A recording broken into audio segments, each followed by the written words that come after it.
Relatif masih oke lah ya, 1.500 itu batas atas yang bisa diterima.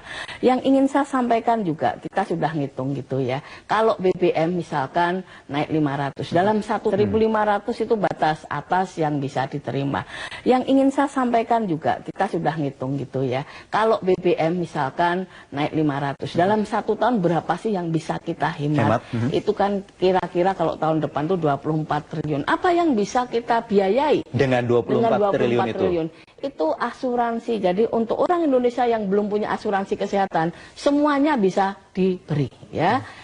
Plus untuk SMA, anak-anak SMA, sekolah itu gratis. Jadi, artinya program-program yang dijanjikan Pak Jokowi, Presiden terpilih, ada Kartu Indonesia Sehat dan Pintar, ini bisa direalisasikan dengan kenaikan atau pengalihan subsidi BBM yang Rp500 tadi. Kalau Rp1.000, apa yang bisa kita kerjakan selain Indonesia Pintar dan Sehat? Itu juga kita bisa mulai membangun secara masif berbagai infrastruktur seperti irigasi, kemudian juga sentra perikanan terpadu, jalan, kereta api, dan juga rumah-rumah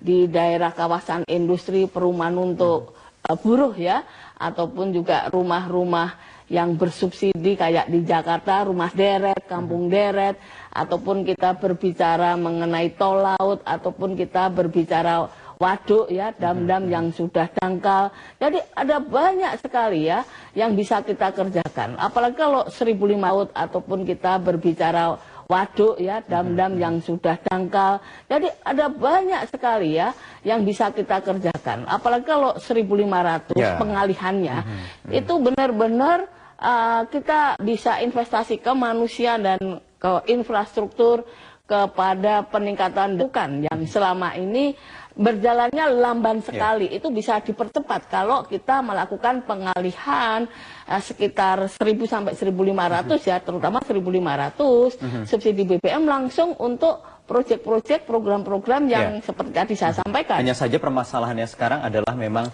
persepsi yang ditangkap masyarakat dengan kemarin ini ada sampai saat ini polemik BBM bersubsidi yang kuotanya akan habis dan lain-lain.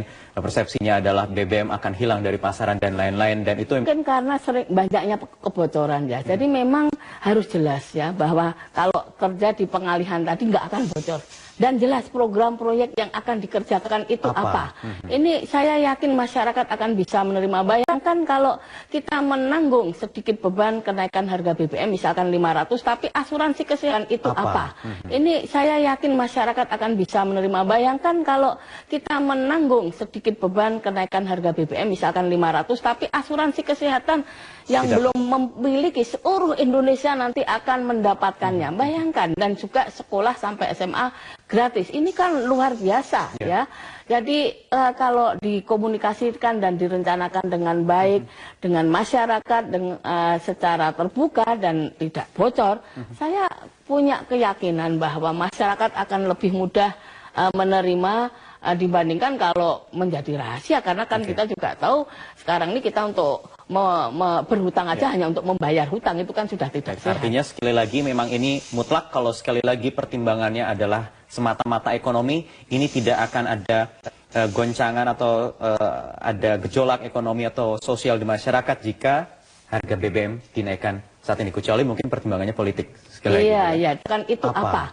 Ini saya yakin masyarakat akan bisa menerima. Bayangkan kalau kita menanggung sedikit beban kenaikan harga BBM misalkan 500, tapi asuransi kesehatan. Di Prime Time News-nya sekaligus menutup